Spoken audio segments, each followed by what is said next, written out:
నువ్వు ఒకటి తీసుకున్నా. మిత్రులారా, ఇవాళ ఇక్కడ చూడండి, మనం బయ్యారం ఉక్కు కర్మాగారం అడిగితే బీజేపీ మన గాడిద గుడ్డిచ్చింది. మనం రైల్వే కోచ్ ఫ్యాక్టరీ వరంగల్కి అడిగితే బీజేపీ గాడిద గుడ్డిచ్చింది. మనం ఐటీఐఆర్ కారిడార్ అడిగితే ఇవాళ బీజేపీ గాడిద గుడ్డిచ్చింది. ఇవాళ IIIT గిరిజన యూనివర్సిటీ అడిగితే తెలంగాణకు గాడిద గుడ్డిచ్చింది బీజేపీ. మరి నేను అడుగుతున్న మిత్రులారా, ఇవాళ తెలంగాణకు గాడిద గుడ్డిచ్చిన బీజేపీకి మనం ఓటేద్దామా, కర్రు కాల్చి వాత పెడదామా? మీరు ఒక్కసారి చెప్పండి అని చెప్పి నేను అడుగుతున్నా. అదేవిధంగా ఇవాళ రైతు రుణమాఫీ గురించి, రైతు బంధు గురించి చంద్రశేఖరరావు మాట్లాడుతుండు. మరి చంద్రశేఖరరావు మతుండు మాట్లాడుతుండో, మందేసి మాట్లాడుతుండో నాకైతే అర్థం కాలే. వేసినాక దిగినాక మాట్లాడుతుండో, వేసే ముందు మాట్లాడుతుండో. రైతు బంధు పథకం వేస్తలేరని ఓ సన్నాసోడా, సోయలేనోడా, చవట, దద్దమ్మ, దిక్కుమాలనోడా, దివాళగా నువ్వు దిగిపోతున్నాడు.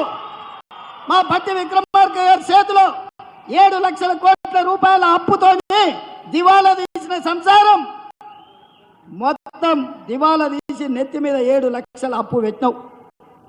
ఆయన గట్టోడు కాబట్టి బట్టి ఎట్లో గట్ల తట్టుకొని ప్రతి నెల 1వ తారీఖున జీతాలు ఇస్తున్నాడు, పెన్షన్లు ఇస్తున్నాడు.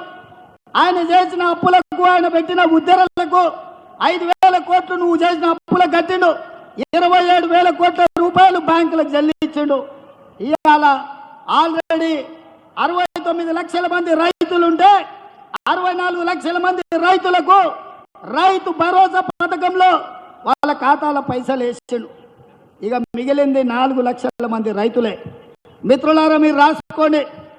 ఈ తెలంగాణ రాష్ట్రంలో కాంగ్రెస్ వచ్చిన తర్వాత రైతు భరోసా పథకంలో 7,500 కోట్లలో 69 లక్షల మంది ఉంటే ఆల్రెడీ 65 లక్షల మందికి రైతు భరోసా పథకం వేసినాం. మిగతా 4 లక్షలకు ఈ నెల 8 తారీఖు లోపల ప్రతి చివరి రైతు వరకు, ఆఖరి వరకు ఉన్న వాళ్ళకు అందరికీ రైతు భరోసా పథకాన్ని, మిగిలిన బకాయిలను చెల్లించే బాధ్యత మాది. ఒక పక్కన జీతాలు ఇచ్చుకుంటూ అంగన్వాడీ వర్కర్లు, ఆశా వర్కర్లు, బడులలో మధ్యాహ్నం భోజనం వండే వర్కర్స్ నుంచి ప్రతి వాళ్లకు ప్రతి నెల 1వ తారీఖు నాడు జీతాలు ఇస్తూ నువ్వు నెత్తి మీద పెట్టిన కుంపటి 7 లక్షల కోట్ల అప్పుకు 27,000 కోట్ల రూపాయలు మెత్తి కట్టుకుంటూనే మా రైతుల పట్ల ప్రేమ ఉన్న మేము 150 రోజులు తిరిగే లోపలనే 7,500 కోట్ల రూపాయలు ప్రతి చివరి రైతు వరకు రైతు భరోసా పథకాన్ని అమలు చేస్తున్నాం. ఈ సన్నాసి సోయి లేకుండా వచ్చి కేసీఆర్ దిగిపోయిండు, రైతు భరోసా ఆగిపోయింది అంటాడు. వస్తావా నువ్వు?